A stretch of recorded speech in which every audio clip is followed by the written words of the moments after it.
Hello friends, welcome back to Radha Telugu channel. ఈరోజు మీకు నేను మంచి మిల్క్ షేక్ ఒకటి చూపిస్తానండి. ఇది మనకి సమ్మర్లో పిల్లలు బాగా ఇష్టంగా తాగుతారు. అలాగే చాలా చాలా హెల్దీ అనమాట. స్టమక్ అప్సెట్ అయినా అది చాలా బాగా క్లీన్ అయిపోతుంది. అలాగే మంచి యాంటీ ఆక్సిడెంట్స్ ఉంటాయండి. సో చాలా బాగా పనిచేస్తుంది. ఇది పిల్లలకి కానీ మనకు కానీ చాలా హెల్ప్ఫుల్ అనమాట. సో ఈ మిల్క్ షేక్ ఎలా ప్రిపేర్ చేయాలో చూద్దామండి ఈరోజు. సో దీనికి కావాల్సింది ఒక ప్రొమోగ్రనేట్ అండి, ఒక దానిమ్మకాయ అవసరం అవుతుంది. సో గింజలన్నీ కూడా పీల్ చేసుకొని ఇలా మీరు పెట్టేసుకోండి. ఆ తర్వాత అలాగే బాయిల్డ్ మిల్క్ అనమాట, పాలు బాగా కాచి ఉంటాయి కదా, సో వాటిని మనం కాసేపు అలా చల్లార్చుకొని వాటిని మళ్ళీ కాసేపు మనం ఫ్రిడ్జ్లో పెట్టేసాలన్నమాట. సో చల్లగా అయిపోతాయి కాబట్టి ఇంకా మళ్ళీ ప్రత్యేకంగా ఈ మిల్క్ షేక్ని తీసుకెళ్ళి ఫ్రిడ్జ్లో పెట్టాల్సిన అవసరం ఉండదన్నమాట.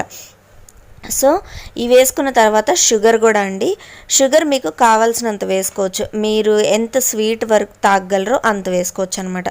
సో నేనైతే ఒక 4 or 5 స్పూన్స్ వేస్తున్నాను షుగర్ ఇక్కడ.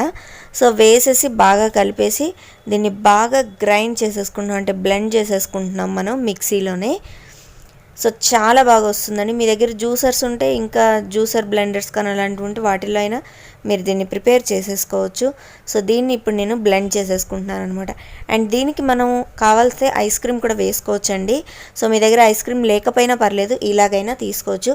ఐస్ క్రీమ్ వేసుకుంటే ఏమవుతుందంటే కొంచెం పిల్లలు ఇంట్రెస్టింగ్గా తింటారు, టేస్ట్ కూడా కొంచెం బాగుంటుంది అనమాట, ఇంకొంచెం ఎన్హాన్స్ అవుతుంది.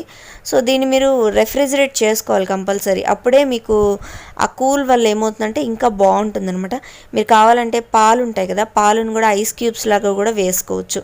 సో ఎలాగైనా పాలు అయితే మిక్స్ చేయాలి కాబట్టి సో నేను ఇలా ప్రిపేర్ చేసుకుంటున్నాను అనమాట. సో అంతా అయిపోయిందండి, బ్లెండ్ చేసేసాను, మొత్తం అయిపోయింది. ఇప్పుడు ఆ పాలని ఒక గ్లాస్లో నేను తీసేసుకుంటున్నాను.